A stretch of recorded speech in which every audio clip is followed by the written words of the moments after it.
question. Yeah, so you probably don't need support in phase 1, and that's what DIM targets is phase 1 in the liver. So then I would focus on supporting phase 2, which requires B vitamins, so like B12, folate, B6. Also, magnesium is really good and important.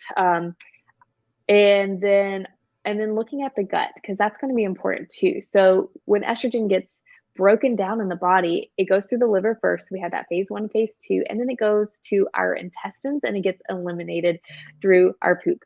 And so it's really important that we look at the gut too. And in fact, actually, that's where I start with a lot of my clients, is to see Mhm. what's going on in the gut.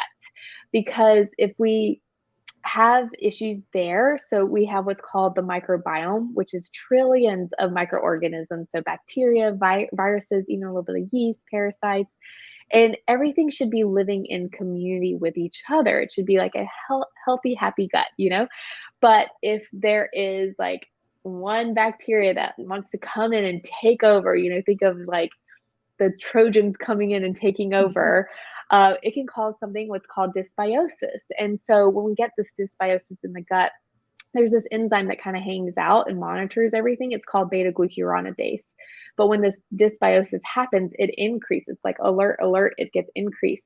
And what it does is it takes inactive estrogen when it leaves the liver and turns it back into its active form.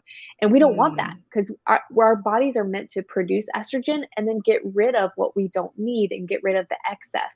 But when this beta glucuronidase, this enzyme, is turning it back into its active form, now the body's like, oh, okay, we're not getting rid of it. Let's bring it back in and use it and keep using it. And that's where the problem lies. Mm. So for you, if you're having that estrogen dominance, I want to see what's going on in the gut. Do you have that dysbiosis? Because maybe we just need to fix the gut and help you to get rid of it. And maybe that's just where the issue is. And that makes sense because a lot of people that I deal with have leaky gut or Mm-hmm. dysbiosis, but then they're also gaining weight and they don't understand why. And it might not be just the fact that they're not able to break down their foods and they're bloated, but they're actually recycling that estrogen that is enhancing the weight gain. So it's once again a vicious cycle.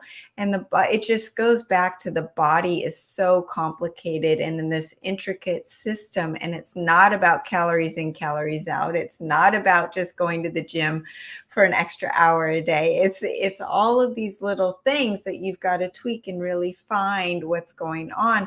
So that takes me back to, let's talk about what are the symptoms of estrogen dominance. Yeah.